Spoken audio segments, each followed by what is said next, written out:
Ok. Bom dia a todos. Bom dia à turma presencial, bom dia à turma online. Meu nome é Márcio Alberto, está aqui Instagram, @prof_Márcio Alberto, página pessoal www.marcioalberto.com.br. A gente vai estar junto hoje ministrando uma aula a respeito da Lei 2.850/2013, tá? Então a gente vai falar um pouco sobre a Lei de Organizações Criminosas, a gente vai falar um pouco sobre esse entorno, sobre tudo que veio antes da lei, as técnicas investigativas que a gente tinha antes do início da vigência da 2.850. A gente vai aproveitar para comentar também a respeito de uma nova lei, a lei que trata da infiltração virtual de agentes no combate a crimes de pornografia infantil e ligados aí à exploração sexual de crianças e adolescentes. Fazer uma breve apresentação, né? Eu sou delegado de Polícia Federal, eu trabalho no estado de Sergipe, eu sou chefe da Delepate lá, que é a nossa delegacia de combate a assalto a banco e correio. Eu estou na Polícia Federal há uns 9 anos e meio, mais ou menos. Antes disso, eu fui escrivão e delegado da Polícia Civil do estado de Sergipe e fui defensor público no estado de Alagoas do primeiro concurso. Então, a gente foi 4 anos e meio defensor público lá no estado de Alagoas. Saí, eu vi aqui já um colega que quer prestar concurso para defensoria. Aliás, para quem for para Alagoas, excelente, maravilhoso, clima de trabalho fantástico, colegas fora de série, uma carreira extremamente nova. O primeiro concurso de defensor lá foi no ano de 2003, eu fiz esse primeiro concurso e fiquei lá durante 4 anos e meio, como eu disse, lotado no interior, depois na capital. Saí de lá como coordenador do núcleo criminal da capital, a gente fazia a coordenação dos defensores públicos na área criminal, né? E aí, para desespero da minha esposa, a gente já estava morando em Maceió, na capital, eu resolvi abraçar aí o cargo de delegado de Polícia Federal e a gente saiu do conforto da Ponta Verde para a cidade de Juazeiro, no interior da Bahia. Um abraço aí aos meus amigos baianos. Fiquei lá na Bahia por 6 anos e meio, quando então a gente conseguiu voltar para casa, e desde então, desde o ano 2014, eu estou lá no estado de Sergipe, respondendo lá pela Delepate, tá? Então, essa breve apresentação, a gente vai conversando no decorrer do período, a gente vai mostrar algumas obras aí e interessantes, vai falar um pouco da trajetória de concurso público. Eu acho que quando a gente fala em turmas de carreira jurídica, é importante também a gente passar um pouco do que passou pessoalmente. Eu acho que isso é bacana para vocês guiarem os seus estudos, né? Até para quem quiser conhecer também, recentemente eu tive a oportunidade de ter sido convidado pelo professor Giovanni Moraes para escrever um pouco dessa trajetória em concurso público, falar um pouco das angústias, do que foi feito na época, de como eu estudei, quais foram os livros adotados. Então, depois eu vou passar também o site para vocês darem uma lida. Talvez a gente consiga pescar aí alguma dica que seja interessante para vocês, né? Eu sempre digo, antes de a gente começar efetivamente no assunto, eu sempre digo que a gente não tem fórmula mirabolante para passar em concurso público. Se fosse assim, a gente faria lá 10 passos de como passar, você seguia a risca e estava aprovado e estava tudo certo, né? Então, cada um tem o seu jeito de estudar, cada um tem o seu tempo para passar no concurso público. O importante é que a gente continue se preparando, o importante é que a gente não desista, o importante é que a gente realmente siga forte rumo ao que a gente quer, né? E aí, decida a sua carreira. A gente estava comentando também a respeito dessa dinâmica que o direito tem, né? Então, você tem a possibilidade de morar em diversos lugares, em passar por diversas localidades. Aproveite bem isso, não fique preso aqui só no seu estado, não fique preso só aqui na sua região. Talvez a sua felicidade esteja no norte, esteja no sul, esteja no nordeste. Então, enfim, aproveite aí o que o direito deu para a gente, essa possibilidade de mobilidade dentro das carreiras possíveis no concurso público. No decorrer a gente vai falando, se tiver mais alguma dúvida a gente vai comentando. Mas o nosso foco, como está ali na tela, é a Lei 12.850/2013. Meus caros, só para fazer uma breve introdução a respeito do enfrentamento às organizações criminosas no Brasil, eu acho que essa contextualização é importante, primeiro, para você conhecer bem o mandamento legal que você está estudando. Segundo, porque isso aqui é turma para carreira jurídica. Então, eventualmente, você pode enfrentar uma questão subjetiva que trate do tema. Eventualmente, você pode estar diante de uma pergunta de prova oral. Então, a contextualização talvez seja bem interessante para você demonstrar domínio do conhecimento. Toda vez que você demonstra domínio, o examinador ele fica tranquilo com você e aí você segue bem na sua avaliação. Então, assim, se a gente for analisar as organizações criminosas mundo afora, a gente pode falar na gênese desse crime organizado, dessa criminalidade organizada, lá com as tríades chinesas, lá com a Yakuza do Japão, por exemplo. E aí você tem a gênese em nível mundial do crime organizado transnacional, do crime organizado violento, do crime organizado voltado para a obtenção desenfreada de ganhos financeiros. Aqui dentro do Brasil, o passado nos revela que o primeiro grupo organizado que a gente pode chamar assim como gênese da criminalidade organizada aqui no Brasil foi o cangaço, lá no Nordeste. O grupo chefiado lá pelo Lampião, pelo Virgulino Ferreira da Silva, ele era um grupo estruturado que atuava corrompendo autoridades públicas, que se voltava à prática de crimes violentos, então roubos, sequestros e por aí vai, né, com o objetivo evidente e óbvio da obtenção desenfreada de lucro. Então seria essa gênese da criminalidade organizada aqui no Brasil. A doutrina ela termina se inclinando nesse sentido de dizer que o cangaço foi esse primeiro grupo organizado. Veja, quando a gente analisa a legislação brasileira de enfrentamento às organizações criminosas, a gente tinha alguns artigos que tratavam de crimes plurissubjetivos, e aí só para fazer um enfoque, só para fazer um paralelo com o direito penal, eu estou falando então dos crimes de concurso necessário, eu estou falando daquele crime que necessita de mais de uma pessoa para que o crime se implemente. A gente tinha basicamente o quê? A associação para o tráfico e o crime de, à época, quadrilha ou bando, lá do 288 do Código Penal. Então você não tinha nada específico voltado ao enfrentamento das organizações criminosas. O primeiro marco legal efetivo de enfrentamento, ele foi a Lei 9.034/95.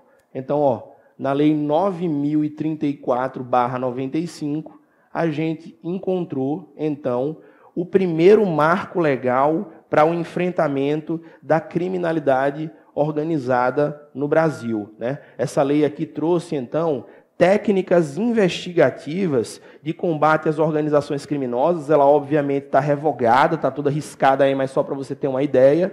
A 9.034/95, está aí na tela. Ela foi revogada, inclusive, pela 12.850, que é a lei que a gente vai estudar hoje. A 12.850, ela revogou expressamente a 9.034.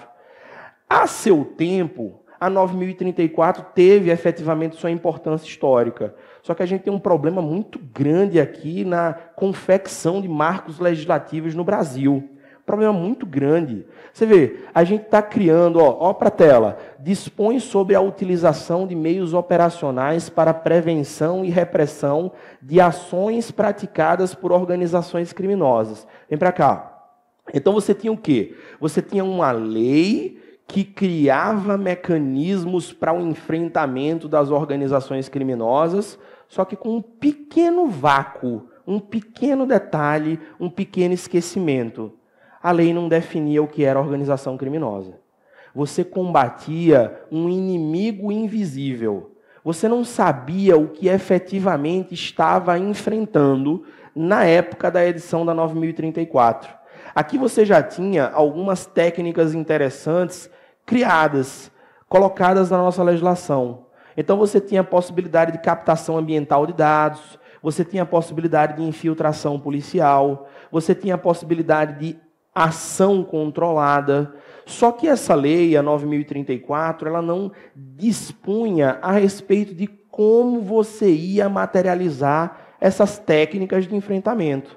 Vem cá. Beleza que eu posso infiltrar agente policial para combater a organização criminosa. Mas espera aí, por quanto tempo? Quem é que vai requerer essa infiltração? Quem será o meu agente infiltrado? Quais são os direitos que esse agente infiltrado tem? se esse agente infiltrado no curso da infiltração praticar um fato definido como crime, como é que a gente resolve essa situação? A 9.034 não dava nenhuma dessas respostas. Por isso, apesar do seu interesse histórico, como um marco inicial no enfrentamento às organizações criminosas, a gente ainda tinha muita lacuna, a gente ainda tinha muita coisa a preencher. Nesse íntere, a gente vem e então traz para nosso ordenamento jurídico pátrio a chamada Convenção de Palermo. Foi uma convenção da ONU que focou no enfrentamento ao crime organizado transnacional, e a gente trouxe para o nosso ordenamento jurídico a Convenção de Palermo por meio do decreto 5015 do ano de 2004.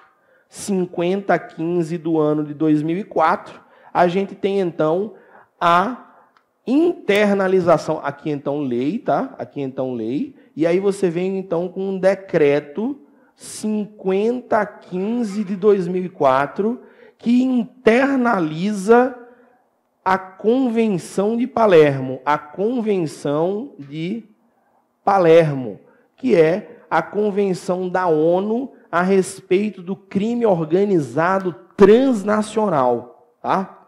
Veja, a Convenção de Palermo, ela traz muitos conceitos interessantes, inclusive o conceito de organização criminosa transnacional. Bota na tela aí para a gente observar, ó, para o pessoal de casa ver. Vê ali, ó, para efeitos da presente convenção, entende-se por grupo criminoso organizado, um grupo estruturado de 3 ou mais pessoas, existente há algum tempo e atuando concertadamente com o propósito de cometer uma ou mais infrações graves enunciadas na presente convenção, com a intenção de obter direta ou indiretamente um benefício econômico ou outro benefício material.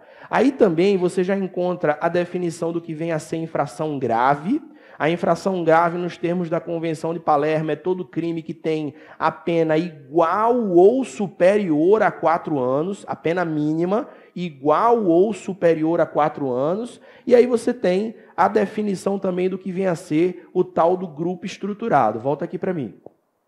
Olha aqui, então. Você tem a Convenção de Palermo internalizada. Isso acontece no ano de 2004. Dentro da Convenção de Palermo há uma tratativa, há um acordo para que os países signatários da Convenção criem leis que punam criminalmente aquele indivíduo que participa, que integra a organização criminosa. Existe também, quando a gente subscreve a Convenção de Palermo, a necessidade de implementar técnicas investigativas invasivas para o enfrentamento às organizações criminosas. Até então, a gente tinha só a 9.034/95. Galera, a gente só vai se movimentar no ano de 2012. Ó que lapso, ó que lacuna, ó quanto tempo o legislador brasileiro demora para acordar em relação ao enfrentamento das organizações criminosas. Só no ano de 2012, lá na Lei 12.694/2012, é que a gente dá uma definição tupiniquim, uma definição brasileira que partiu do nosso poder legislativo para a organização criminosa. Galera, ó que problema. Isso aqui ainda não é uma lei que cria um crime relacionado ao fato de você pertencer a uma organização criminosa. Ainda não é. Sabe o que é isso aqui? Isso aqui é uma resposta ao assassinato de juízes. Nessa época, morre a juíza Patrícia Acioli, morre juiz da execução do Espírito Santo. Você tem uma série de assassinatos de magistrados que enfrentam grupos criminosos organizados. E aí o judiciário clama por uma resposta do Poder Legislativo. E essa resposta vem por meio da edição da 12.694, que cria a história lá dos juízes sem rosto. A possibilidade de colegiado de juízes de primeiro grau decidirem a respeito de medidas cautelares, medidas invasivas, prisões de membros de organizações criminosas. Essa é a resposta legislativa.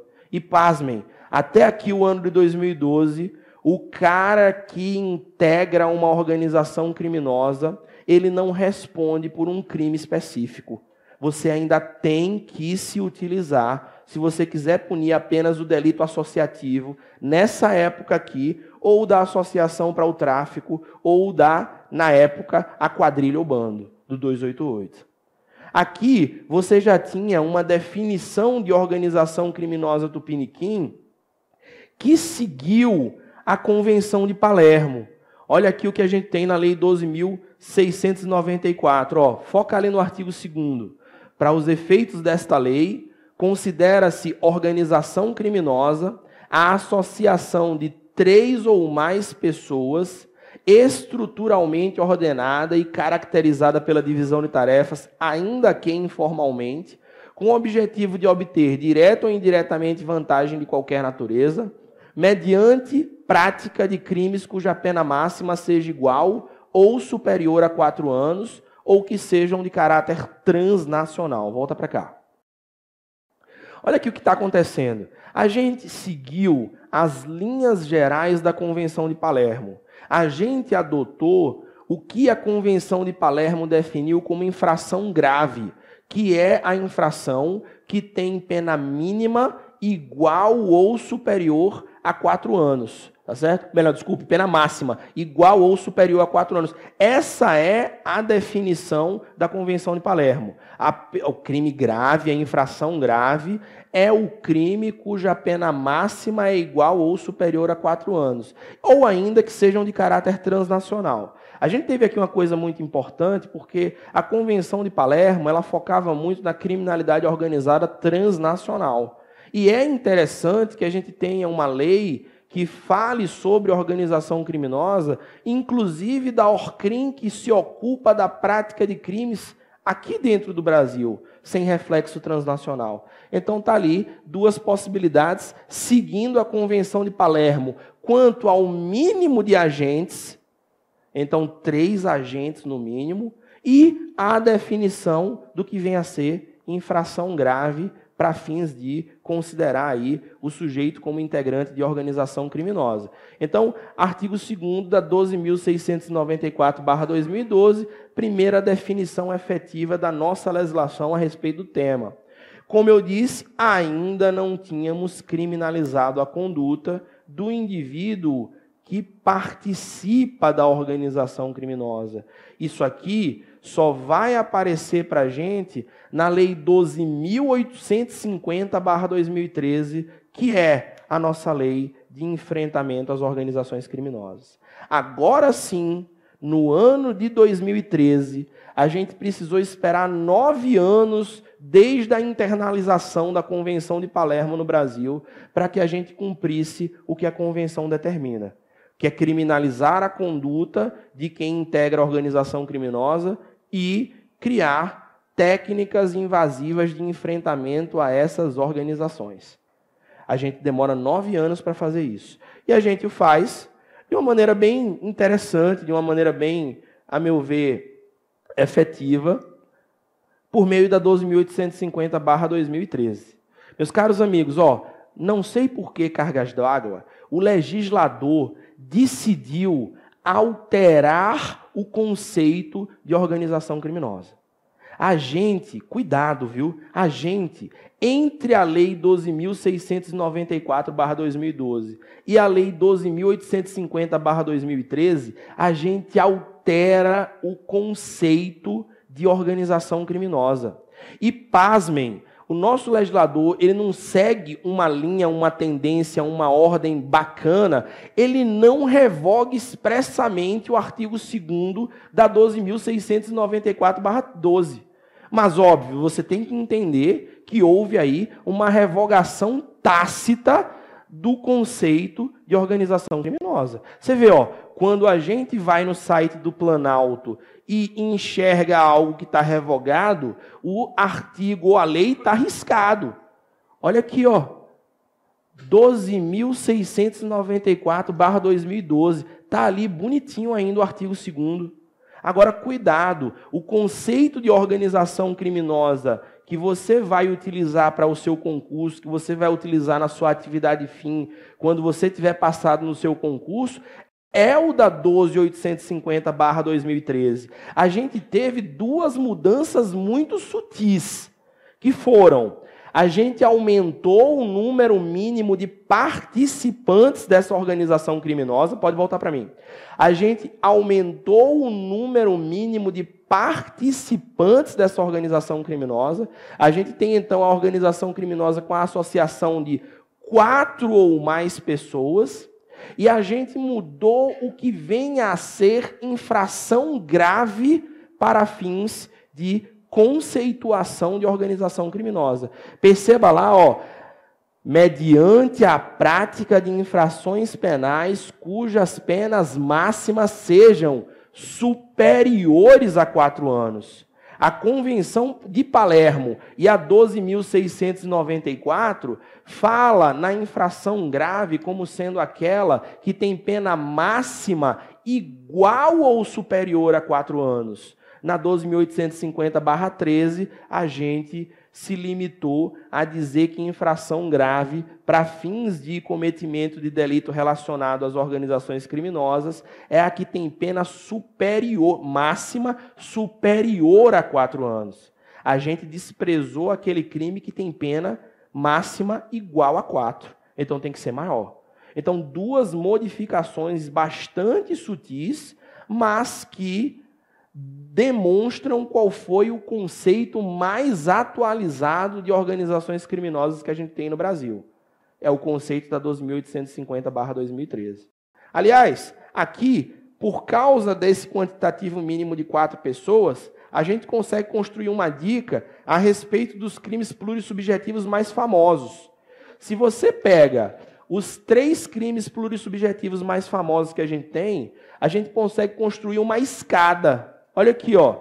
Você tem o artigo 35 da Lei 11.343/2006, é a Lei de Drogas. Você tem o artigo 288 do Código Penal. E você tem lá o artigo 1º, parágrafo 1º da Lei 12.850/2013. Aqui você tem um mínimo de 2. Aqui nesse crime plurissubjetivo, 2 ou mais. Aqui no 288 do CP, 3 ou mais. E aqui no artigo 1º, parágrafo 1º da 12.850, 4 ou mais integrantes. Então, você consegue construir essa escadinha que te ajuda a lembrar os mínimos exigidos para cometimento desses crimes plurissubjetivos mais famosos: associação para o tráfico, associação criminosa e organização criminosa. Tá? Associação para o tráfico, associação criminosa, desde a edição da 12.850/2013, que não é mais correto falar no nomen iuris quadrilha ou bando. A própria 12.850 ela altera a nomenclatura, e o 288 a gente tem agora o crime de associação criminosa. Aqui na 12.850/13, organização criminosa. E a gente finalmente tipifica a conduta de quem participa de organização criminosa. Olha aí no artigo 2º, passa lá para a lei, ó. Olha aí o artigo 2º: promover, constituir, financiar ou integrar, pessoalmente ou por interposta pessoa, organização criminosa. Finalmente, a gente tem um crime plurissubjetivo, um crime associativo, um crime de concurso necessário para quem integra a organização criminosa seguindo os passos da Convenção de Palermo. Está criado aí, 3 a 8 anos. Olá, preste atenção no preceito secundário do artigo 2º da 12.850, sem prejuízo das penas correspondentes às demais infrações penais praticadas. Assim como acontece na associação para o tráfico, assim como acontece na associação criminosa, o sujeito que integra a organização criminosa responde em concurso material pela prática do crime que essa organização criminosa praticar, materializar.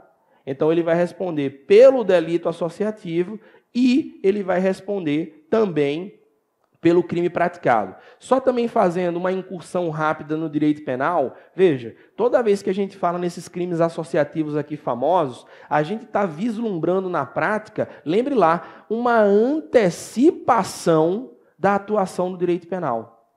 O que é que você aprende quando você começa a estudar direito penal? Que o iter criminis, ele se divide em cogitação, preparação, execução e consumação. Não é assim?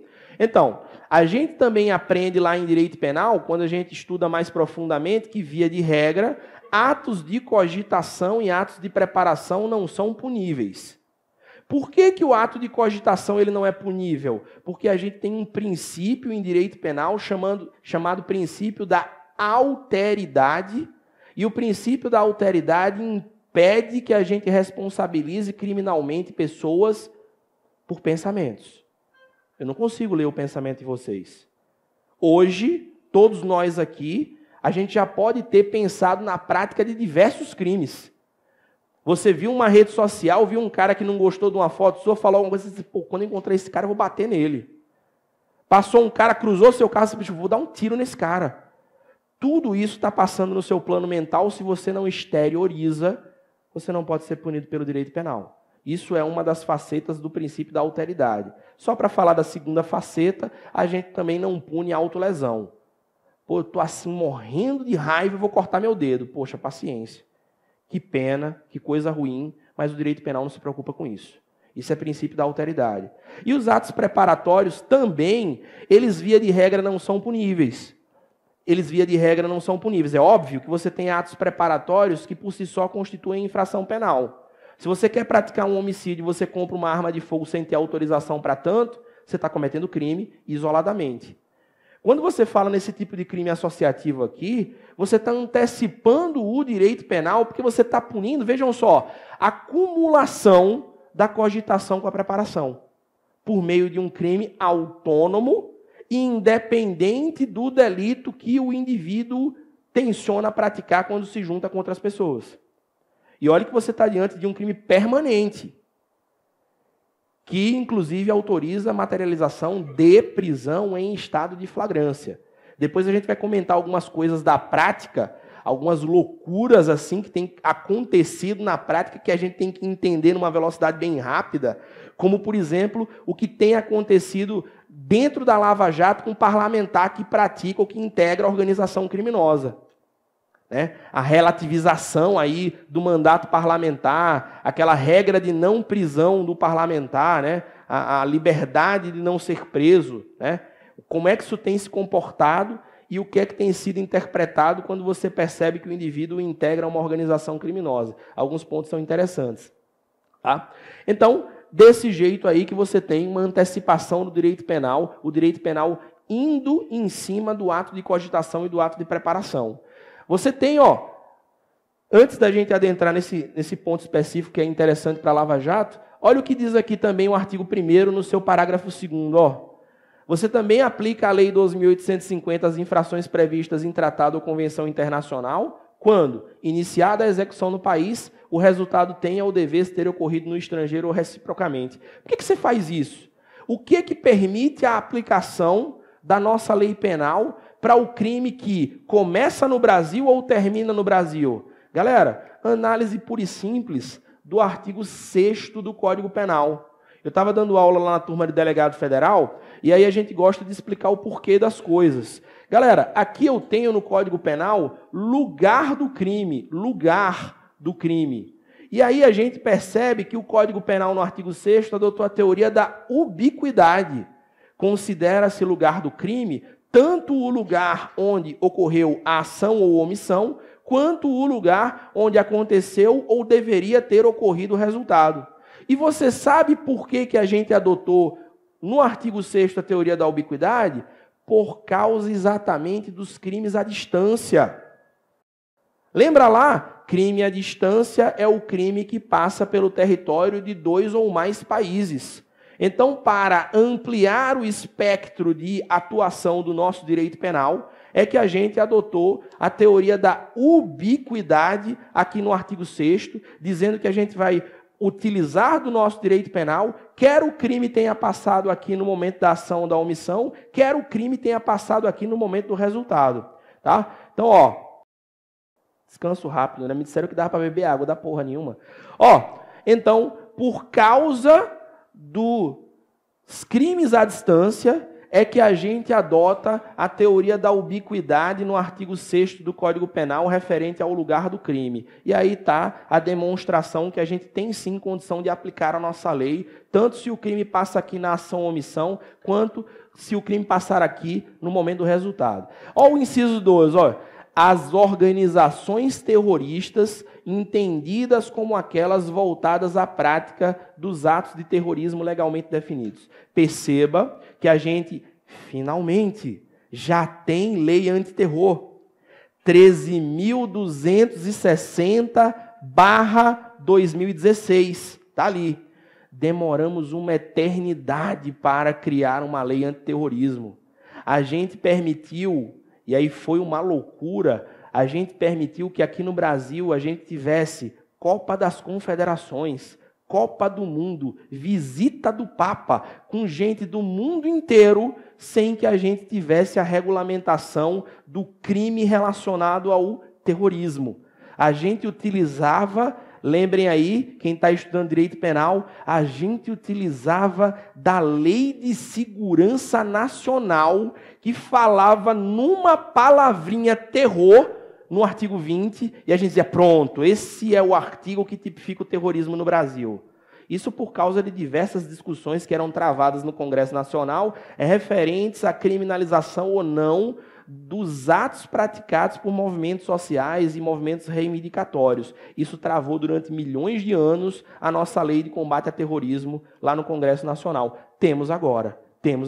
Você perceba que o inciso 2 anterior só permitia a aplicação da 12.850 para a organização terrorista internacional, assim reconhecida pelo Estado brasileiro. Agora que a gente tem efetivamente lei antiterror, você tem a possibilidade de utilização de todas as técnicas investigativas invasivas que estão na 12.850/13 para investigar e responsabilizar quem quer que pratique crimes ligados ao terrorismo. Tá certo? Então você utiliza subsidiariamente para a parte de técnicas investigativas invasivas a 12.850 para investigar os crimes da 13.260. Tá beleza? E aí, ó. E aí você chega lá, liga o jornal e tá lá dito, ó, crime de obstrução de justiça. Mas peraí, que desgraça é crime de obstrução de justiça? Muita gente fica falando e repetindo, até jornalistas mesmo. Ah, porque que crime é esse? Parágrafo 1º do artigo 2º da 12.850. Olha aí na tela, ó. Nas mesmas penas incorre quem impede ou de qualquer forma embaraça a investigação de infração penal que envolva a organização criminosa. Esse é o tal do crime de obstrução de justiça que a imprensa vem massificando aí, fulaninho foi preso por isso, fulaninho foi preso por obstrução. Está aí, parágrafo 1º do artigo 2º da 12.850/13. Olha que coisa interessante, galera, essa lei, apesar de ser de 2013, a gente já tem aí cerca de 4 anos da edição, do início da vigência dela, a gente conhece pouco ela ainda. A gente ainda está, galera, engatinhando na aplicação da 12.850. Eu estava discutindo com um amigo meu, um grande amigo meu, que estava presidindo inquéritos muito sensíveis lá no plano federal, e a gente discutia... Peraí, Márcio, o artigo 2º, parágrafo 1º, traz em seu bojo um crime material ou um crime formal? Ó que bronca. E agora? É preciso que você demonstre que efetivamente um resultado naturalístico ocorreu com o ato de tentar obstruir para que o crime do 2º parágrafo 1º se consume? Ou é um crime formal? Basta que você demonstre claramente que houve ato de obstrução, independentemente da ocorrência de resultado naturalístico. Olha aí. Conversamos. Rapaz, isso aí é crime formal. Não depende da materialização de um resultado naturalístico. Você não precisa provar no curso do seu inquérito policial, no bojo da ação penal respectiva, que em algum momento aquele ato do integrante da organização criminosa criou obstáculo concreto a alguma medida investigativa ou a algum ponto da ação penal. Basta que você demonstre inequivocamente a prática do ato com essa intenção. E aí a gente está dentro daqueles crimes que a gente chama de crime de consumação antecipada, que são os crimes formais, que para a consumação não precisam da demonstração do resultado naturalístico. É o que parece aí no artigo 2º, parágrafo 1º. Olha outra dúvida sutil. Olha como é interessante você estudar na prática uma lei dessa para aplicação concreta, viu? Aí o colega perguntou, peraí, calma aí. Já que eu estou falando no bojo ali de uma organização criminosa, eu preciso que em algum momento o judiciário tenha reconhecido previamente que há uma organização criminosa, para que o sujeito então tenha praticado o delito de embaraçar a investigação de infração penal que envolva organização criminosa? Ou basta que você demonstre no bojo do feito ali a presença de 4 pessoas sem necessário reconhecimento anterior do judiciário? Também entendemos que não é preciso a demonstração cabal anterior por meio de uma sentença que tenha reconhecido de que ali se tem uma organização criminosa. Se você demonstrar, por meio das provas coligidas, que há 4 ou mais pessoas atuando de maneira hierarquizada, estruturada, piramidal, com divisão de tarefas, com o objetivo de obter vantagem de qualquer natureza, mediante prática de infrações graves ou transnacionais, e que tem um caboclo ali que está fazendo atos de obstrução, independentemente dessa obstrução surtir efeito na prática, dá para responsabilizar o agente por esse crime. Dá para responsabilizar o agente por esse crime. Mas e agora? No caput a gente tem um crime permanente. E no parágrafo 1º? A gente tem um crime instantâneo ou você tem um crime permanente, que a qualquer momento permite, por exemplo, a prisão em estado flagrancial do indivíduo que cria um obstáculo para a investigação? Veja, parece que aí, se você não tem uma materialização, a gente, em tese, admite as duas possibilidades. Se o indivíduo está a todo instante praticando atos que obstacularizam aí a investigação, você pode prender esse sujeito enquanto esses atos estão sendo praticados, né? Então, parece um crime permanente enquanto esses atos de criação de obstáculo estão sendo materializados. Vamos supor que o cara esteja pagando uma mesada para que uma determinada testemunha não diga o que sabe, para que um determinado colaborador não fale o que sabe, para que um colaborador volte atrás na prática de um determinado ato, de uma determinada fala que ele tenha dado no bojo de uma investigação de organização criminosa. Nesse caso, o crime pode ser sim permanente. E você pode a todo instante prender o sujeito em estado de flagrância. Lembre lá que quando o crime é permanente, e aí a gente tem isso no artigo 303 do Código de Processo Penal, você tem a possibilidade de situação flagrancial enquanto a permanência durar. Tá? Obviamente, também você tem a possibilidade da prática desse crime de maneira instantânea. O sujeito que pratica um ato específico, por exemplo, destruindo uma prova, fazendo um pagamento único, por aí vai. Tá? Então, a depender da situação, o ato praticado para impedir ou para criar um obstáculo para a investigação ou para o processo pode se transmudar em crime permanente ou pode se ter ali um crime instantâneo. Às vezes até um crime instantâneo com efeitos aí que vão durar muito tempo, né?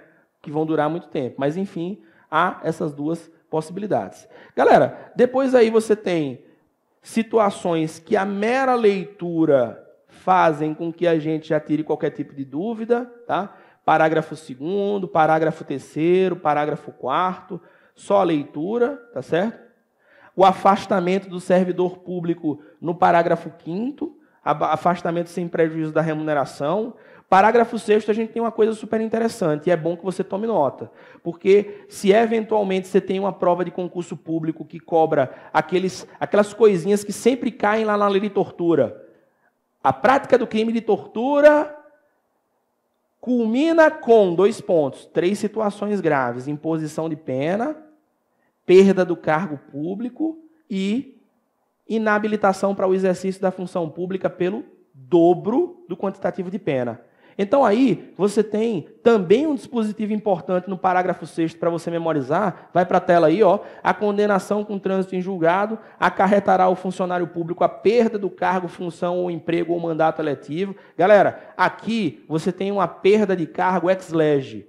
Ex lege. Ou seja, não depende de fundamentação concreta do magistrado caso a caso. É a lei que está determinando a perda do cargo. Então, diferente lá do Código Penal, que exige fundamentação para esse efeito da condenação, aqui, assim como na lei de tortura, a perda do cargo ex lege. Não precisa de fundamentação, ela está sendo determinada pela lei. E aí, você tem também a interdição para o exercício de função ou cargo público pelo prazo de 8 anos subsequentes. Cuidado aí, viu? Cuidado aí. Não é 8 anos subsequentes à sentença ou ao trânsito em julgado, é ao cumprimento da pena. Então, o sujeito é condenado, a sentença transita em julgado, o sujeito cumpre a pena, e aí sim, depois do cumprimento da pena, que você começa a contar o prazo de 8 anos para inabilitação. Tá certo? Então, tome cuidado com esse particular. O parágrafo 6º é algo que precisa ser lido e memorizado, assim como o dispositivo que fala da perda do cargo na lei de tortura. Tá certo? Então, muita atenção. No parágrafo 7º, aí os meus queridos combatentes que estão pleiteando carreiras policiais, delegado de polícia, importante você dar uma lida no parágrafo 7º. Se houver indício da participação de policial nos crimes de quitar esta lei, a Corregedoria de Polícia instaurará inquérito policial e comunicará ao Ministério Público, que designará membro para acompanhar o feito até a sua conclusão. Então, para quem vai prestar concurso para delegado de polícia, quem quer ser colega aí, obviamente, atenção ao parágrafo 7º, com a leitura feita aí pela gente. Galera, olha aqui que coisa interessante, ó. Obtenção da prova.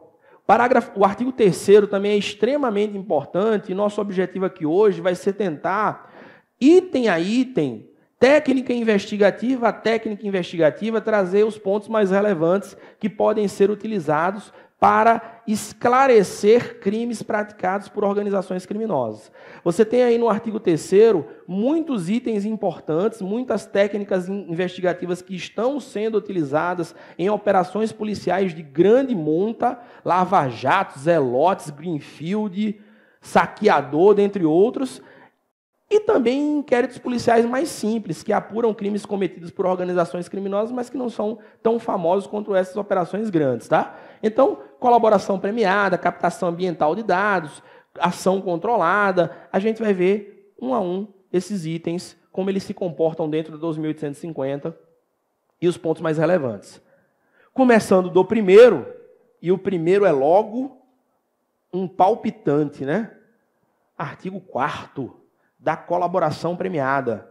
Meus caros amigos, se eu pudesse sintetizar uma definição de colaboração premiada, eu falaria para os senhores que colaboração premiada é um acordo, é uma avença, que de um lado tem o integrante de organização criminosa devidamente acompanhado de advogado, a presença do advogado é indispensável, a confecção do acordo, e de outro, o Estado que é representado pelo Ministério Público ou pelo delegado de polícia, e que esse acordo objetiva alcançar um dos 5 objetivos que você encontra no artigo 4º da 2850/13, e em contrapartida, o colaborador poderá ter como benesses substituição de pena privativa de liberdade por restituir direitos,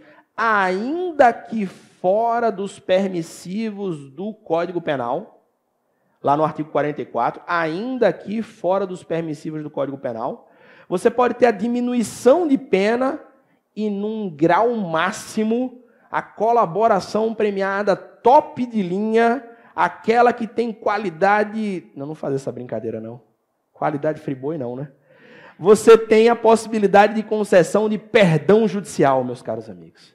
Perdão judicial. Se essa colaboração for efetiva, se essa colaboração for muito boa para as investigações, pode ser ofertado, inclusive, o perdão judicial. Então, isso que seria a colaboração premiada, é um acordo. Márcio, que bacana que a 12.850 criou uma avença do Estado com o autor de crime. Que criou que nada. Acordos desse tipo já existem na nossa legislação há algum tempo. A gente tem possibilidade de acordo na lei de crimes hediondos, a gente tem possibilidade de acordo na lei de cartéis, a gente tem a possibilidade de acordo lá para o crime de extorsão mediante sequestro. A gente tem exemplos concretos dentro da nossa legislação de avenças que genericamente a gente chamava de delações premiadas. Por que premiadas? Porque tem alguma benesse para um indivíduo que fornece algum dado significativo que ajude efetivamente o Estado na investigação. Tá? Só que a gente tem a colaboração premiada bem mais regulamentada, bem melhor regulamentada pelo Estado desta feita, e aí, por isso, um instituto extremamente importante.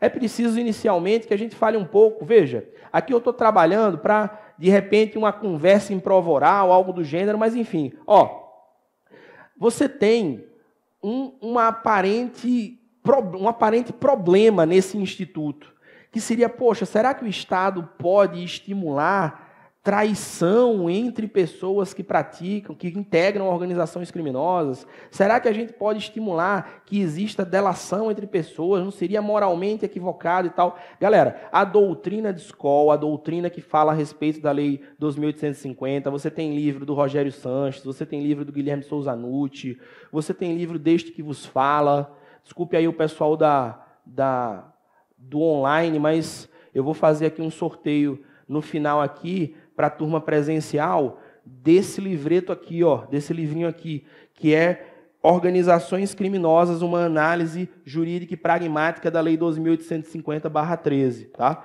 Foi um trabalho que compilou aí alguns entendimentos doutrinários e jurisprudenciais acerca do tema, foi publicado, já está na 2ª edição, e a gente vai oportunizar para vocês aí, para vocês conhecerem a obra, tá bom? Então, veja, esse tema ele é ultrapassado com extrema tranquilidade. O cara que integra a organização criminosa, ele pratica atos extremamente deletérios ao tecido social. Não há que se falar em você proteger a camaradagem entre integrantes de organização criminosa e deixar desprotegida toda a sociedade. Negativo, não vamos com isso aí. E outra coisa, se te perguntarem a respeito disso, você responda de pronto, caro examinador. O acordo de colaboração premiada, analisando os termos do artigo 4º da 12.850, não prevê apenas e tão somente a possibilidade de delação.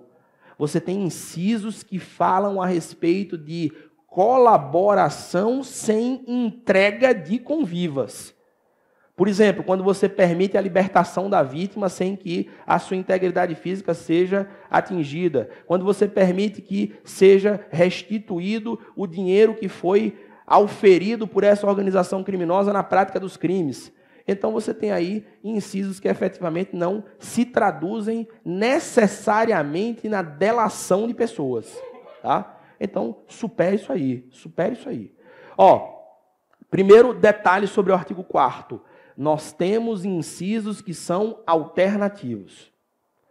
É possível que a gente firme um acordo de colaboração premiada para que apenas um dos objetivos seja efetivamente alcançados. Não tem problema. Obviamente, a gente pode ter um acordo extremamente complexo que envolva mais de um desses incisos, ou até todos. Depende de como a avença vai se comportar, de como vai ser a negociação entre o Estado e o membro de organização criminosa.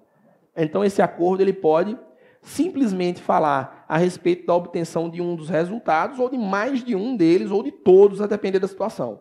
Mas é preciso que você saiba que os incisos eles são isolados. Tá? Veja, como é que funciona isso? Então você faz a negociação, você firma o acordo com a presença obrigatória de advogado. Há a necessidade de advogado assistindo o colaborador durante os atos de negociação e o fechamento do acordo. Existe sim a possibilidade do delegado de polícia firmar acordo quando esse procedimento estiver na fase investigativa. O Ministério Público ele pode firmar acordo tanto na fase investigativa quanto na fase policial. E olha que coisa interessante, só para que os senhores conheçam e estejam também aptos a conversar sobre o tema. O Procurador-Geral da República ingressou com uma ação direta de inconstitucionalidade contra a possibilidade do delegado de polícia firmar acordo de colaboração premiada. Síntese do argumento de Sua Excelência.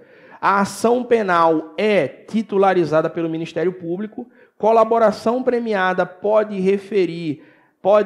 interferir lá nessa ação penal e o delegado de polícia, como não é futura parte, não pode negociar algo que será aplicado no futuro processo. Ele insiste na tese, o Ministério Público Federal tem uma tese forte a respeito disso, de que o delegado de polícia, pasmem os senhores, não tem capacidade postulatória. A gente não poderia falar diretamente com o Poder Judiciário. Todas as nossas representações e contatos que envolvem algum tipo de medida cautelar deveriam primeiro passar pelo Ministério Público. O Ministério Público deveria referendar ou não a nossa representação, ou seja, a representação do delegado, na verdade, viraria sugestão de medida cautelar. E o Ministério Público, então, aqui faria o requerimento ao Judiciário. Tá? Isso aqui, só para que a gente também tenha um conhecimento bem interessante e aprofundado sobre o tema, olha aí, ó. Mostra para o pessoal aí do online, ó. ADI 5508, ação direta de inconstitucionalidade proposta por Sua Excelência o Procurador-Geral da República, e você tem aí a participação, obviamente, de entidades policiais como o Amicus Curiae, você tem a Advocacia Geral da União fazendo a defesa necessária da lei e por aí vai, tá? Então, o Supremo Tribunal Federal ele vai decidir, sob a relatoria do ministro Marco Aurélio, se efetivamente o delegado de polícia pode ou não pode firmar acordos de colaboração premiada, meus caros amigos. A tendência, veja, sem fazer aqui exercício de futurologia, mas eu acredito que a tendência seja que essa ADI seja julgada improcedente e que o Supremo Tribunal Federal ratifique a possibilidade do delegado de polícia firmar acordos de colaboração premiada na fase investigativa. A Polícia Federal e as polícias civis têm firmado acordos de colaboração premiada, que se essa ADI fosse julgada procedente, eles iriam, evidentemente, por água abaixo. A não ser que se desse aí uma interpretação conforme, uma modulação nos efeitos, mas, enfim, a tendência, eu acredito que seja julgamento improcedente, que se mantenha a possibilidade do delegado de polícia firmar o acordo de colaboração premiada. Acho que isso seria muito bom, tá certo? Olha aí, ó, que coisa interessante. O parágrafo 2º do artigo 4º da Lei 2.850 diz que, considerando a relevância da colaboração prestada, o Ministério Público, a qualquer tempo, e o delegado de polícia nos autos do inquérito policial, com a manifestação do Ministério Público, poderão requerer ou representar ao juiz pela concessão do perdão judicial ao colaborador, ainda que esse benefício não tenha sido previsto na proposta inicial, aplicando-se no que couber o 28. Volta para cá. Meus caros amigos, olha que coisa interessante. Por mais que no acordo de colaboração premiada inicial não esteja previsto o perdão judicial, a depender da natureza da colaboração, da força dessa colaboração, tanto o delegado de polícia só na investigação quanto o MP na investigação e no processo podem pleitear ao juiz a concessão do perdão. Então, assim, os senhores são os futuros delegados, juízes, promotores aqui do nosso Brasil. Qual é que o que é que eu acho que é mais interessante? Você vai oferecer perdão judicial logo no fechamento do primeiro acordo? Veja, como regra, não. a não ser que o cara venha com informação efetivamente bombástica e isso seja condição para você avançar no acordo. Aí você vai avaliar, você sendo delegado de polícia ou membro do Ministério Público. Mas o mais conveniente é que você oferte um prêmio menor, por exemplo, uma substituição de pena, por exemplo, uma redução de pena, e você diga, ó, calma aí, se de repente essa sua colaboração for boa mesmo, como você está afirmando que é, aí eu não me furtarei de movimentar um pedido ao judiciário para que seja manejado o perdão judicial. Certo? Então, eu acho que é a forma mais correta de você negociar. Você não começa logo com um prêmio total para que o sujeito também tenha aí um lastro para se sentir interessado na colaboração. Meus caros, ó, tem uma coisa muito importante sobre colaboração, viu? A colaboração não é uma prova em si. A colaboração não é uma prova em si. A colaboração é um meio de obtenção de provas. Então, o que o colaborador faz é afirmar o que pode vir a trazer aos autos de interesse do processo e para que o processo seja bem instruído, ou o inquérito, a depender do momento, tá certo? Então, o acordo de colaboração, ele deve ser referendado pelas provas que forem trazidas pelo colaborador. Ali você só tem propostas. O colaborador se obriga, por exemplo, a trazer uma planilha que demonstra um pagamento de propina, ele demonstra que vai trazer um comprovante de transferência bancária, uma filmagem que ele tem, uma gravação que ele tem, e por aí vai. Se ele for trazendo isso, aí sim, o meio estará servindo para a obtenção efetiva de provas que vão fundamentar futuramente a condenação dos outros membros da organização criminosa. Tá certo? Então a gente trabalha nessa perspectiva, tá? Vamos mais.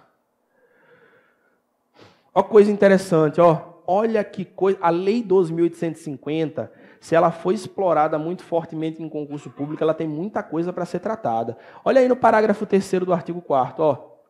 O prazo para oferecimento da denúncia ou processo relativos ao colaborador poderá ser suspenso por até 6 meses, prorrogáveis por igual período, até que sejam cumpridas as medidas de colaboração, suspendendo-se o respectivo prazo prescricional. Então, pode ser que não tenha dado tempo ainda para o colaborador trazer os elementos que ele se obrigou a trazer ao feito. O Ministério Público pode, então, deixar de oferecer denúncia inicialmente pelo prazo de 6 meses com prorrogação, para que essa medida venha. Olha o próximo parágrafo, que coisa interessante. Nas mesmas hipóteses do caput, o Ministério Público poderá deixar de oferecer denúncia se o colaborador não for o líder da organização criminosa, for o primeiro a prestar efetiva colaboração nos termos deste artigo. Volta para mim. Galera, isso aqui é importante, isso é abrandamento do princípio da obrigatoriedade. Quando a gente estuda a ação penal pública, especificamente a pública incondicionada, você tem lá os princípios da obrigatoriedade e da indisponibilidade. O Ministério Público, diante de indícios de autoria e prova da materialidade, deve propor denúncia. Tá? E a indisponibilidade, ele não pode desistir dessa ação penal no recurso por ele interposto. Aqui você tem verdadeiro abrandamento do princípio da obrigatoriedade, permitindo que o Ministério Público não ofereça denúncia. Galera, e qual que é a natureza jurídica disso aí? Isso aí é o que para o direito penal? Pare para pensar comigo. Eu chamo isso no meu livro de verdadeiro pedido de arquivamento do inquérito policial em relação ao colaborador. O que o Ministério Público está fazendo, afinal, se ele não está oferecendo denúncia? Ele está pedindo arquivamento do inquérito policial em face de alguém contra quem pesam indícios de autoria e prova da materialidade. Olha que loucura. Olha que maluquice. Você está vislumbrando que o indivíduo efetivamente integra a organização, você está vislumbrando que ele praticou crime, mas ainda assim você está dizendo, juiz, arquive o inquérito em relação a esse cara. Eu não vou propor denúncia, porque está permitido pela lei. Esse abrandamento, esse afrouxamento do princípio da obrigatoriedade da ação penal. Tá? Então, na verdade, a gente teria aí um arquivamento explícito do inquérito policial em face de um pedido do Ministério Público com fulcro no parágrafo 4º. E aí lembre, gosta de cair em concurso esse parágrafo 4º com esses dois requisitos. O Ministério Público pode deixar de oferecer denúncia em relação ao colaborador se, 2 pontos, memoriza esses dois aí, ó, não for o líder da ORCRIM ou for o primeiro a prestar efetiva colaboração nos termos deste artigo. Isso aqui serve para você estimular o cara a colaborar logo. Porque o que acontece quando você investiga uma ORCRIM? Fica todo mundo esperando. Rapaz, eu não vou soltar o que eu sei, não. Deixa eu ver se Joãozinho vai falar. Se Joãozinho falar, eu vejo o que eu faço. Porque eu ainda não estou envolvido. A lei fala assim, meu irmão, corra para colaborar. Se você quer colaborar, colabore logo, porque você pode ser beneficiado, inclusive, com o não oferecimento de denúncia. Tá certo? Então, pausazinha rápida, break rápido, para poder a gente voltar para um outro bloco. Começou. Calma aí agora, viu? Então, interessante demais você memorizar esses 2 itens do parágrafo 4º do artigo 4º da Lei 12.850, tá certo? Olha que coisa interessante, já vi cair também em concurso parágrafo 5º. Se a colaboração for posterior à sentença, peraí, pode tudo. A gente quer elementos de convicção para responsabilizar o maior número de pessoas. Se a colaboração for posterior à sentença, a pena poderá ser reduzida até a metade ou será admitida progressão de regime, ainda que ausentes os requisitos objetivos. Sim, porque os crimes praticados pelo membro de organização criminosa podem ter sido extremamente graves. E aí você ter, por exemplo, vamos supor que você tenha uma ORCRIM que se dedique à prática de crimes hediondos. Olha que coisa interessante. Você vai ter limites mais gravosos para a progressão de regime. 2/5 se o indivíduo for primário, 3/5 se o indivíduo for reincidente. Tá? Então, você tem a possibilidade aí de permitir a progressão de regime fora dos limites legalmente estabelecidos, o que é algo extremamente interessante para o colaborador. Olha aí, ó. Muita gente desavisadamente na imprensa e pessoas que não são da área jurídica ficam descendo pau porque o juiz está participando. O juiz não participa da negociação, galera. Parágrafo 6º da 12.850, no artigo 4º, o juiz não participará das negociações realizadas entre as partes para a formalização do acordo de colaboração, que ocorrerá entre o delegado e o investigado e o defensor, com manifestação do MP, ou conforme o caso, entre MP e o investigado ou acusado, seu defensor. A ADI do Procurador-Geral da República está se voltando também contra esse dispositivo. É um dos dispositivos que são atacados pela ADI. O procurador quer que desapareça dali o delegado de polícia, certo? Olha aqui, então o que acontecerá? Você firmou o acordo de colaboração premiada, tá bonito, tá fechado, a avença tá pronta, o advogado participou de todos os atos de negociação, assinou junto com o seu cliente. O que você faz? Você manda esse acordo de colaboração ao juízo, aí sim, apenas para homologação. O acordo ele é enviado ao juízo para homologação. Para homologação. E, meus caros, nesse exato momento, o que é que o juiz deve observar? Está explícito aí no parágrafo 7º do artigo 4º. Regularidade, legalidade e voluntariedade. Só. O juiz não vai adentrar no mérito do acordo de colaboração premiada. Isso foi objeto de discussão recente pelo Supremo Tribunal Federal. Os senhores acompanharam que houve uma discussão a respeito do mérito. Primeiro, quem é que homologa acordo de colaboração premiada em órgão colegiado? O Supremo bateu o martelo, o relator. O relator, quem homologa o acordo. Alhures, você vai ter que avaliar novamente esse acordo quando do julgamento do processo. Como é que funciona a coisa, galera? Você fecha o acordo de colaboração premiada, você envia ao juízo para homologação. Ele avalia regularidade, legalidade e voluntariedade. Tá? Se o acordo está de acordo com a 12.850, se você não propôs nada que está fora da lei e, principalmente, se o colaborador fechou o acordo voluntariamente. Para tanto, o que é que o Supremo tem determinado? Tem determinado que juízes auxiliares dos ministros ouçam os colaboradores. O juiz intima o colaborador na presença do seu advogado para perguntar: querido, você fechou o acordo porque quis? Querido, o delegado falou baixo ou falou alto? Teve batida na mesa, olhou feio para você, tá tudo bem, tá tudo tranquilo, você está respirando bem? Tá, beleza. Então foi fechado porque você quis, não foi? Foi. Você está ciente de tudo que vai acontecer aqui? Tô. Então, beleza.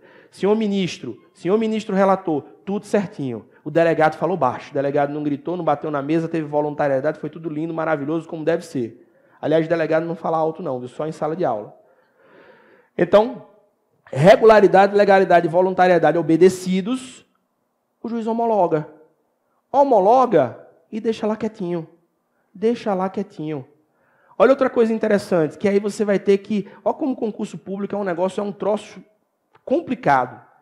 Você vai estudar aqui a lei de organizações criminosas, você vai perceber aqui, ó lá, que o acordo de colaboração premiada, ele tem o seu sigilo levantado depois do recebimento da denúncia.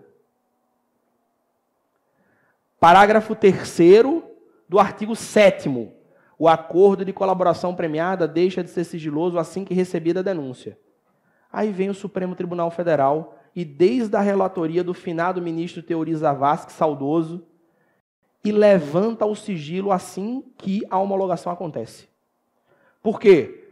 Galera, eu acho bem interessante quem está estudando concurso público. Vocês sabem que não é só para delegado, cai 12.850 para juiz, para promotor, para defensor. Dê uma olhada nos acordos reais de colaboração premiada, nas decisões dos ministros relatores do Supremo que fazem essa homologação. Desde a época do ministro Teori Zavascki, que os relatores eles estão dando muita importância dentro de uma ponderação de princípios e de direitos ao direito à ciência do que está sendo ali investigado pela população. A população tem um direito, segundo os ministros entendem, de conhecer as entranhas da corrupção no Brasil. Por isso, em festejo à publicidade desse tipo de situação, dessas tratativas ilícitas, o Supremo diz assim, olha, eu sei que a lei só diz que haverá suspensão do sigilo a partir do recebimento da denúncia. Mas eu homologuei e está suspenso o sigilo, quem quiser pode olhar. E aí, se você descobrir um número de... Quando você pesquisa no Supremo, cada acordo de colaboração premiada, ele é numerado e ele recebe o nome em iuris lá de petição. É petição número tal, são os acordos de colaboração premiada, porque eles são feitos em apartado. Eles ficam lá aguardando chegar um inquérito ou processo para depois serem apensados.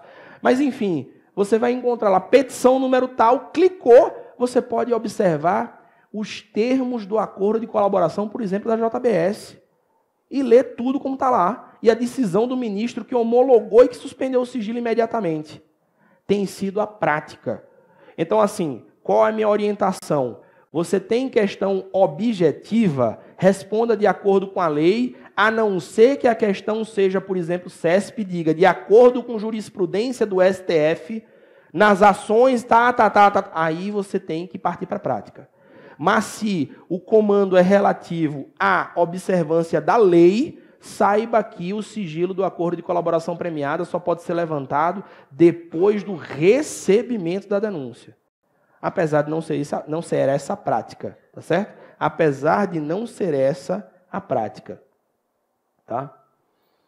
Joia! Tem ainda umas coisinhas polêmicas aqui para a gente ver, viu? Tem umas coisinhas polêmicas. Olha aqui que coisa interessante, ó.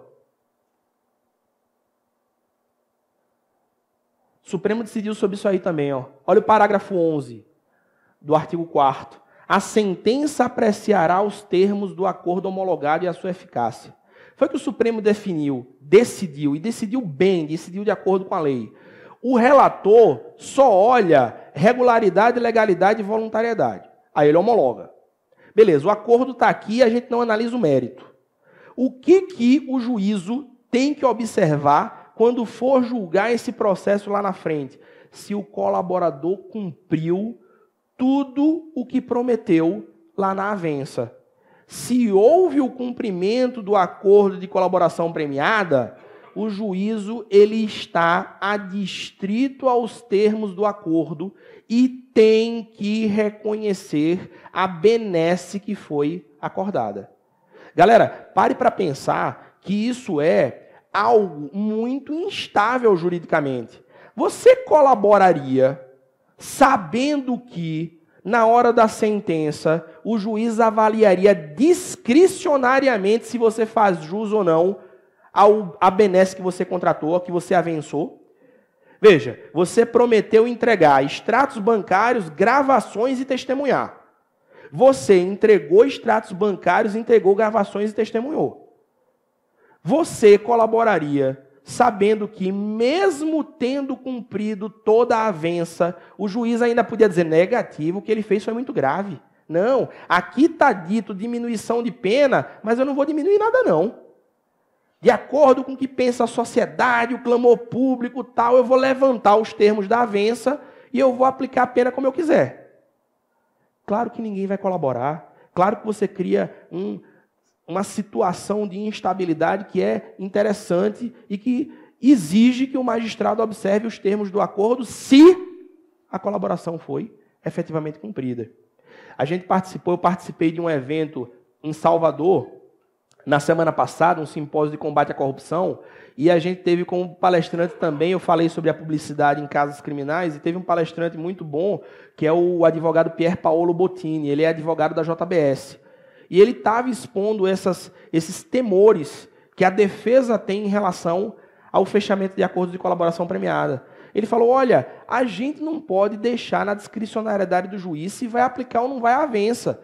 Você tem que cumprir sua parte. Se você cumprir, o juiz está obrigado a observar o que foi acordado. Quer ver outra coisa interessante?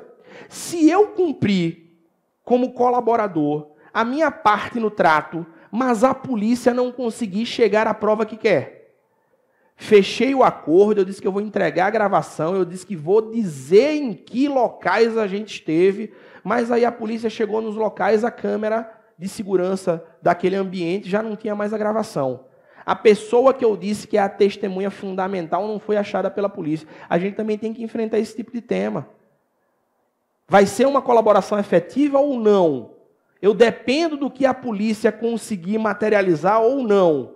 Então isso tudo, para você ver como a lei é nova e como ainda tem pano para manga para a gente discutir. Mas vamos discutir coisas boas aqui que já estão na lei e que isso aqui pode ser cobrado bem tranquilo. O que é que você acha do parágrafo 14?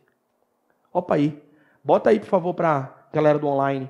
Nos depoimentos que prestar, o colaborador renunciará na presença de seu defensor ao direito ao silêncio e estará sujeito ao compromisso de dizer a verdade. Volta para mim. E agora, prejuízo ao direito constitucional ao silêncio e à não autoincriminação, obrigar um autor do fato a falar sobre toda a extensão do fato. Galera, entendimento meu, entendimento que é idêntico lá no Rogério Sanches, entendimento em vários autores que tratam a respeito da lei de organizações criminosas. Você não tem prejuízo ao direito constitucional ao silêncio. Sabe por quê? Eu não estou te obrigando a falar. Você está falando porque você quer um benefício. O que a lei fala é o seguinte, olha, preste atenção, senhor autor de crime, senhor membro de organização criminosa. É o seguinte, se você não quiser colaborar com o Estado, tá beleza, direito ao silêncio, direito à não autoincriminação, todos os direitos e garantias fundamentais que estão na Constituição Federal. Agora, se você quiser ter direito à diminuição de pena, à substituição de pena, e em um grau máximo tentar um perdão judicial, meu caro, só se você falar tudo. Eu não posso firmar um acordo onde o sujeito tenha direito a escolher o que vai me falar. Veja que agora é o Estado quem está numa situação delicada. Se eu souber que o cara pode, sem nenhum tipo de prejuízo ou de problema, me negar a verdade ou mesmo mentir, como é que eu, Estado, vou firmar um acordo efetivo? Então, para mim, não há no parágrafo 14, e aí para os senhores fundamentarem questão subjetiva, para os senhores terem condição de falar em prova oral, você vai ser demandado quanto ao parágrafo 14 e o examinador vai querer saber o seguinte: doutor, a previsão do parágrafo 14 do artigo 4º da 12.850 viola os direitos fundamentais ao silêncio e à não autoincriminação? Veja, você tem doutrina também que diz viola, que esse dispositivo não devia estar aí, mas a doutrina que eu, pelo menos, entendo majoritária e mais correta, diz que não é violação porque é voluntária a participação. Se o sujeito quer firmar o acordo, então que ele fale tudo. E, aliás, tem um negócio super interessante. No Brasil, a gente costuma dizer, e é uma verdade, que a gente não tem uma consequência jurídica importante de o indivíduo que é investigado ou acusado que mente no inquérito ou no processo. Para testemunha é batata. Artigo 342 a gente tem falso testemunho. Só que no Brasil a gente não tinha, ou alguns ainda dizem que não tem, o crime de perjúrio. O cara que falseia a verdade quando ele está sendo ouvido na condição de investigado ou réu, se ele não praticar o crime, por exemplo, de denunciação caluniosa, lá do artigo, salvo engano, 339 do CP, que é você imputar falsamente a alguém um crime, fazendo com que esse indivíduo seja investigado ou processado num procedimento formal, você não tem, em tese, nenhuma prática de crime. Existe uma consequência jurídica, tem uma consequência jurídica super interessante, que foi adotada pelo juiz que julgou o Misael, lá naquele caso em que, acho que foi a Mércia Nakajima, que foi morta lá tal. O juiz considerou a mentira do réu como circunstância judicial desfavorável e exasperou a pena base na primeira fase de fixação de pena. Eles, olha, não há crime efetivo para o cara que pratica, que comete, que mente durante seu interrogatório judicial ou seu interrogatório policial. Mas eu posso entender que esse cara tem uma personalidade que é voltada à mentira, uma personalidade que é voltada a tentar ludibriar o Estado, modificar o entendimento aí do Estado, a linha investigativa. E aí houve uma exasperação da pena base na análise das circunstâncias judiciais de 59. Top de linha. Interessantíssimo. Para que a gente não dê aí uma carta branca para o investigado ou para o acusado, pode dizer, pode tratar delegado e juiz como palhaço, pode falar o que você quiser lá que não vai ter nada. Não é bem assim. E, aliás, aqui, olha que coisa interessante, olha o que a gente tem no artigo 19 dessa lei. Lá.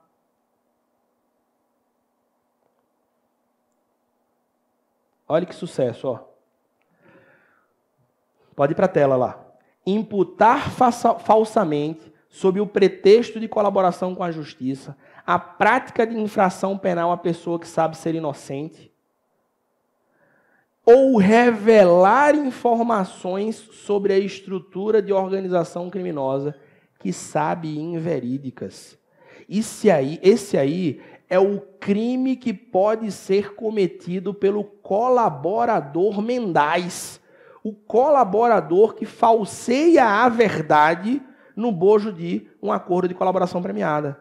Opa! Agora temos até crime para um investigado ou acusado que mente ao Estado quando da confecção, da negociação de um acordo de colaboração premiada.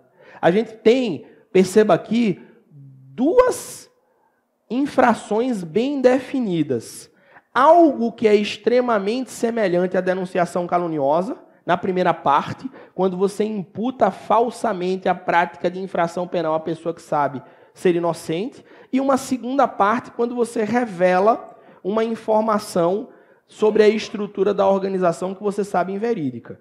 Tá? Então, duas possibilidades de prática de crime, e esse crime ele só pode ser praticado pelo colaborador. Tá? Então, a gente tem sim agora um crime, um soldado aí interessante na luta contra a mentira em relação ao cara que colabora com a justiça. Então, tome nota do artigo 19, e ele vai fazer referência, então, quando você estiver estudando, ao parágrafo 14 do artigo 4º. Tá beleza? Então, tranquilo aí. Aí, ó, o parágrafo 15, em todos os atos de negociação, confirmação e execução da colaboração, o colaborador deverá estar assistido por defensor.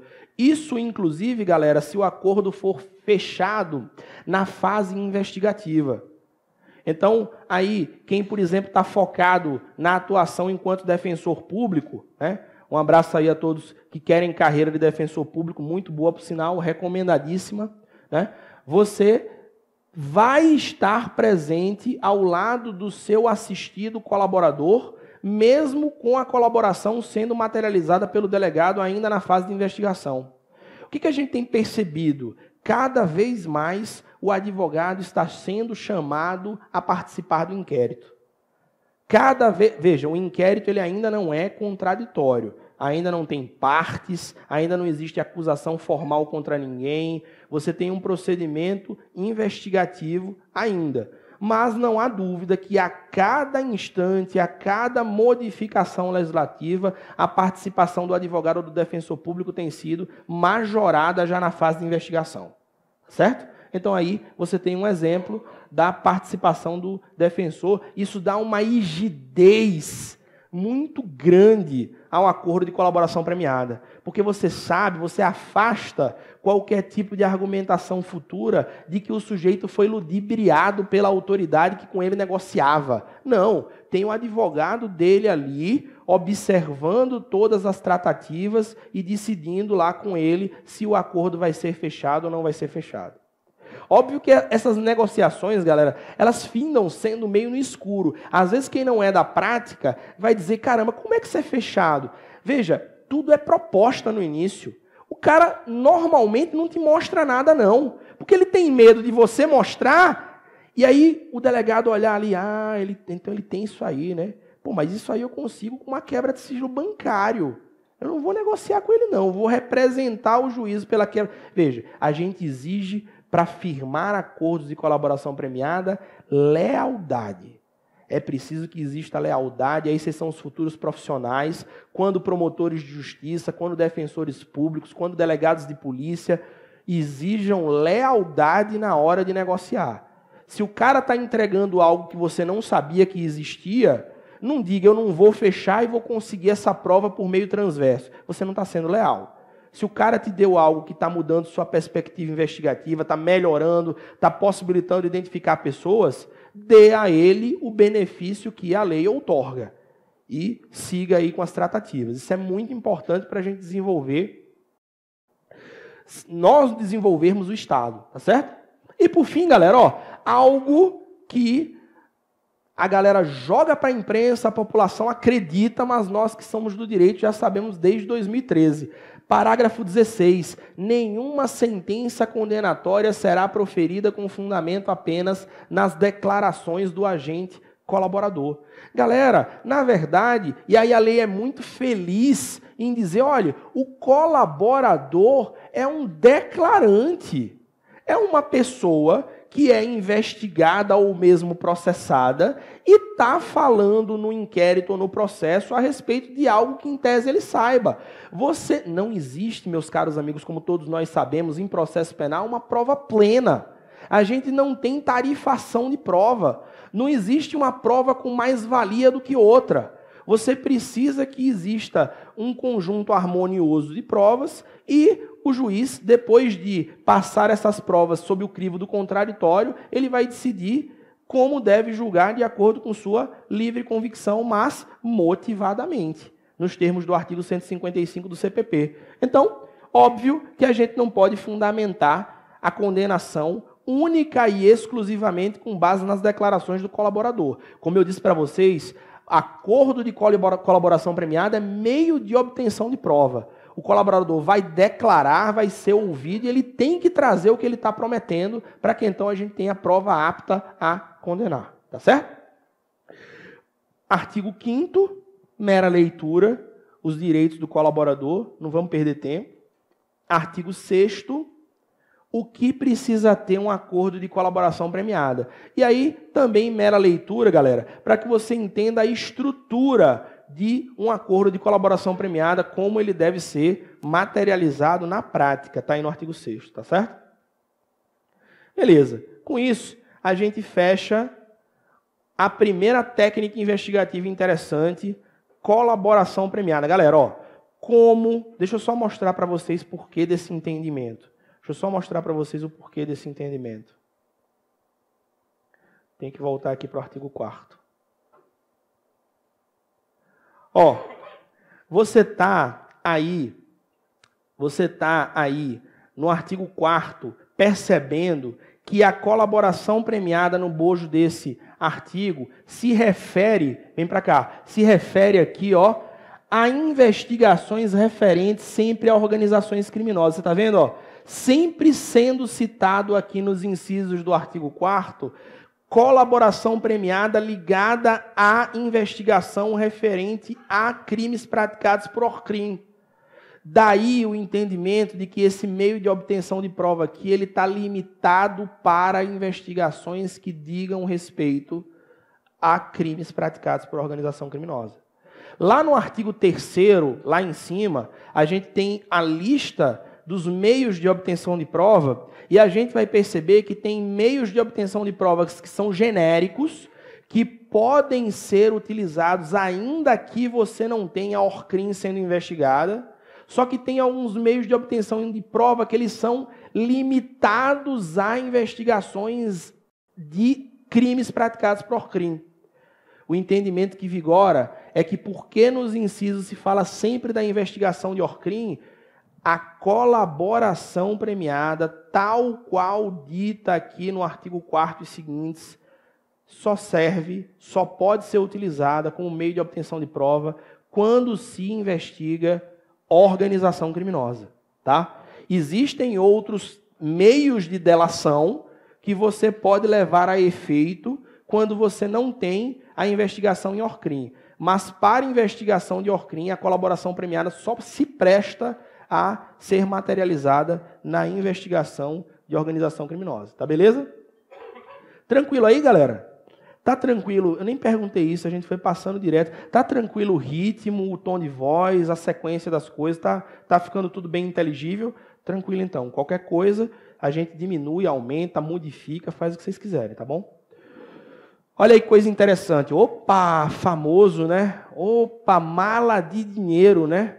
Mala de dinheiro. Ação controlada. O que é ação controlada? Você encontra essa definição no artigo 8º da Lei 12.850. Consiste a ação controlada em retardar a intervenção policial ou administrativa relativa à ação praticada por ORCRIM ou a ela vinculada, desde que mantida sob observação e acompanhamento, para que a medida legal se concretize no momento mais eficaz à formação de provas e obtenção de informações. O que é isso, galera?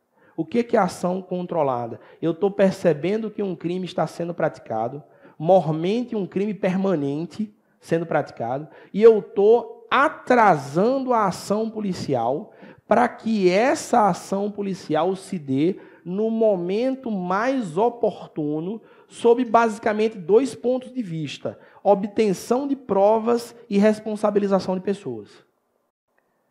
Você não tem a técnica de ação controlada apenas na lei de organizações criminosas.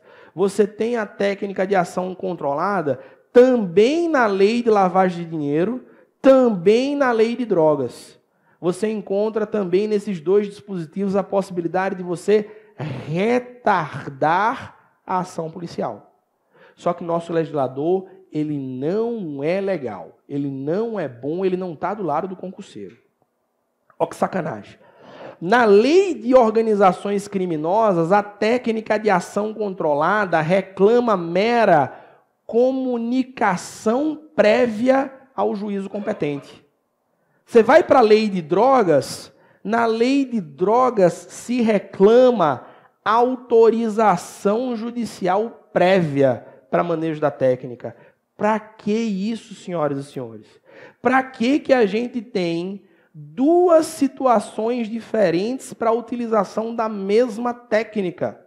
A ação controlada daqui é igualzinha à ação controlada da lei de drogas. Você está percebendo, por exemplo, que há uma boca de fumo no seu bairro e você representa ao juízo pedindo lá, na lei de drogas, autorização judicial para não agir.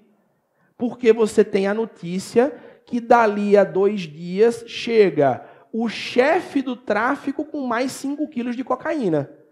Aí você diz, juiz, não vou agir agora, eu vou agir daqui a alguns dias quando a droga chegar e quando o líder do tráfico aparecer aqui na boca de fumo.